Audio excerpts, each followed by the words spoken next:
Hi friends, welcome back to my YouTube channel. ಇವತ್ತು ಎದ್ದಾಗ 7 ಗಂಟೆ 7:15 ಆಗಿತ್ತು. ಮಕ್ಕಳನ್ನ ಎಬ್ಬರಿಸ್ಬಿಟ್ಟು ಅವನೇ ರಕ್ ಮಾಡ್ತಿದ್ದ. ನಂಗೆ ಸ್ವಲ್ಪ ಹುಷಾರಿರಲಿಲ್ಲ ಎಳ್ದಿನಿಂದ, ಅದಕ್ಕೋಸ್ಕರ ಎದ್ದು ಕಾಫಿ ಮಾಡ್ತಿದ್ದೆ. ನನ್ನ ಮಗ ನಮ್ಮಮ್ಮ ಯಾವಾಗ ಕಾಫಿ ಮಾಡುತ್ತೆ ಅಂತ ಸ್ಟವ್ ಮುಂದೆನೇ ಕೂತ್ಕೊಂಡ್ಬಿಟ್ಟಿದ್ದ. ತಿಂಡಿಗೆ ದೋಸೆ ಮಾಡೋಣ ಅಂತ ಆಲೂಗೆಡ್ಡೆ ಬೇಯಕ್ಕಿಟ್ಬಿಟ್ಟು ಅವ್ರಿಗೂ ಕಾಫಿ ಕೊಟ್ಟೆ. ಅವರು ಕಾಫಿ ಕುಡಿತಿದ್ರು. ಅವ್ರಿಗೂ ಕಾಫಿ ಕೊಟ್ಬಿಟ್ಟು ನಾನು ಕಾಫಿ ಕುಡಿದು 2 ದಿನದಿಂದ ಹುಷಾರಿಲ್ದಿರೋದ್ರಿಂದ ಮನೆಯೆಲ್ಲ ಫುಲ್ ಗಲೀಜಾಗಿಬಿಟ್ಟಿತ್ತು. ಅದಕ್ಕೋಸ್ಕರ ಫಸ್ಟ್ ಮನೆ ಕ್ಲೀನ್ ಮಾಡ್ಕೊಂಬಿಡೋಣ ಅಂತ ಹೇಳ್ಬಿಟ್ಟು ರೂಮ್ ಕ್ಲೀನ್ ಮಾಡೋಣ ಅಂತ ಬಂದೆ. ರಗ್ಗೆಲ್ಲ ಮಡಚ್ಬಿಟ್ಟು ಮಂಚ ಎಲ್ಲ ನೀಟಾಗಿ ಕ್ಲೀನ್ ಮಾಡ್ತಿದ್ದೀನಿ.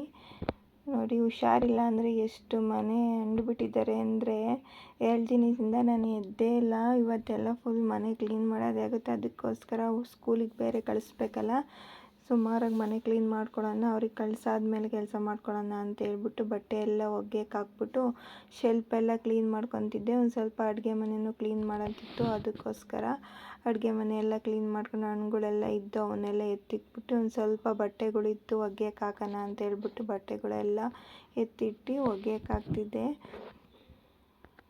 ಹುಡುಗರೆಲ್ಲ ಏನೇನು ಐಟಮ್ ತಗೊಂಡಿದ್ರು ಎಲ್ಲ ಅಲ್ಲಲ್ಲೇ ಬಿಸಾಕ್ಬಿಟ್ಟಿದ್ರು, ಸಂದಿಗೆಲ್ಲ ಎಸ್ಬಿಟ್ಟಿದ್ರು. ಅದಕ್ಕೆ ದಿವಾಂಕರ್ ಸಂದಿ ಎಲ್ಲ ನೀಟಾಗಿ ಕ್ಲೀನ್ ಮಾಡ್ಕೊಂಡು ಕಸ ಎಲ್ಲ ಹೊಡ್ಕೊತಿದ್ದೀನಿ. ಫಸ್ಟು ಮನೆಯೆಲ್ಲ ಕ್ಲೀನಾಗಿದ್ದರೆ ಬೇಗ ತಿಂಡಿ ಎಲ್ಲ ಮಾಡ್ಕೊಬೋದು, ಇಲ್ಲಾಂದರೆ ಯಾವ ಕೆಲಸನೂ ಆಗೋಲ್ಲ. ಅದಕ್ಕೋಸ್ಕರ ಫಸ್ಟು ಮನೆ ಕ್ಲೀನ್ ಮಾಡ್ಕೊಂಬಿಡೋಣ ಅಂತ ಎಲ್ಲ ಕ್ಲೀನ್ ಮಾಡ್ಕೊತಾ ಇದ್ದೀನಿ.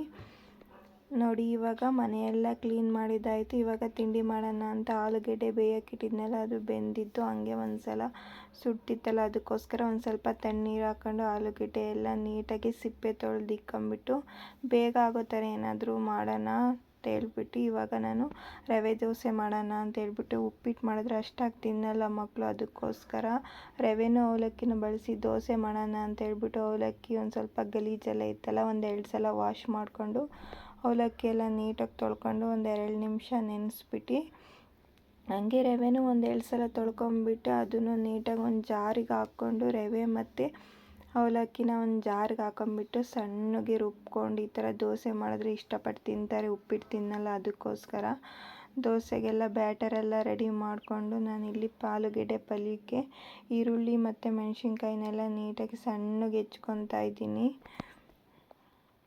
ಆಮೇಲೆ ಸ್ಟವ್ ಮೇಲೆ ಒಂದು ಬಾಣಲಿ ಇಕ್ಕಿ ಅದಕ್ಕೊಂದು ಸ್ವಲ್ಪ ಎಣ್ಣೆ, ಕಡಲೆಬೇಳೆ, ಸಾಸಿವೆ ಎಲ್ಲ ಒಗ್ಗರಣೆ ಹಾಕ್ಕೊಂಡು ಈರುಳ್ಳಿ, ಹಸಿರು ಮೆಣಸಿನ್ಕಾಯಿ, ಕರಿಬೇವಿನ ಸೊಪ್ಪೆಲ್ಲ ಹಾಕ್ಕೊಂಡು ಪಲ್ಯ ರೆಡಿ ಮಾಡಿಕೊಂಡು ಈಗ ದೋಸೆ ಹಾಕ್ಕೊಳ್ಳೋಣ ಅಂತೇಳ್ಬಿಟ್ಟು ಸ್ಟವ್ ಮೇಲೆ ಪಾನ್ ಇಟ್ಬಿಟ್ಟು ಇವಾಗ ದೋಸೆ ಹಾಕ್ತಿದ್ದೀನಿ. ನನ್ನ ಮಗ ಒಬ್ಬ ಮಸಾಲೆ ದೋಸೆ ಮಾಡಿಕೊಡಮ್ಮ ಅಂತ ತುಂಬ ಹಿಂಸೆ ಮಾಡ್ತಿದ್ದೆ. ಅದಕ್ಕೋಸ್ಕರ ದೋಸೆ ಹಾಕ್ಬಿಟ್ಟು ಹಂಗೆ ಒಂದು ಸ್ವಲ್ಪ ಎಣ್ಣೆ ಹಾಕಿ ಅದೇ ಆಲೂಗೆಡ್ಡೆ ಪಲ್ಯ ಮಾಡಿದ್ನಲ್ಲ ಅದನ್ನೇ ಮಧ್ಯಕ್ಕೆ ಹಾಕ್ಬಿಟ್ಟು ಈ ಥರ ಮಸಾಲೆ ದೋಸೆನ ಮಾಡಿಕೊಟ್ಟೆ. ಇವಾಗ ತಿಂಡಿ ಎಲ್ಲ ನಾನು ರೆಡಿ ಮಾಡ್ತಿದ್ದೆ. ಮಕ್ಕಳು ಪೂಜೆ ಮಾಡ್ತಿದ್ರು. ಸ್ಕೂಲಿಗೆ ರೆಡಿ ಆಗಿಬಿಟ್ಟು ಇವತ್ತು ಕನ್ನಡ ರಾಜ್ಯೋತ್ಸವ ಇತ್ತಲ್ಲ ಶನಿವಾರ, ಅದಕ್ಕೋಸ್ಕರ ಇವತ್ತು ಯೂನಿಫಾರಮ್ ಹೇಳಿದ್ರು ಸ್ಕೂಲಲ್ಲಿ. ಅವರು ಕಲರ್ ಡ್ರೆಸ್ ಹಾಕ್ಕೊಂಡು ಸ್ಕೂಲಿಗೆ ರೆಡಿಯಾಗಿ ಈಗ ತಿಂಡಿ ಕೊಟ್ಟೆ. ಟಿಫನ್ ಎಲ್ಲ ಮಾಡ್ಕೊತಿದ್ದಾರೆ. ಅವರು ತಿಂಡಿ ತಿನ್ನೋ ಹೊತ್ತಿಗೆ ನಾನು ಲಂಚ್ ಬಾಕ್ಸ್ ಎಲ್ಲ ಪ್ಯಾಕ್ ಮಾಡಿಬಿಟ್ಟು ಸ್ಕೂಲಿಗೆ ರೆಡಿ ಮಾಡಿದೆ. ಈ ವಿಡಿಯೋನ ಇಲ್ಲಿಗೆ ಎಂಡ್ ಮಾಡ್ತಿದ್ದೀನಿ. ಯಾರೆಲ್ಲ ಇನ್ನೂ ನನ್ನ ಚಾನಲ್ ಸಬ್ಸ್ಕ್ರೈಬ್ ಮಾಡ್ಕೊಂಡು ನೋಡ್ತಿದ್ದಾರೆ, ಪ್ಲೀಸ್ ನನ್ನ ಚಾನಲ್ನ ಸಬ್ಸ್ಕ್ರೈಬ್ ಮಾಡ್ಕೊಳ್ಳಿ, ಸಪೋರ್ಟ್ ಮಾಡಿ. Thank you for watching.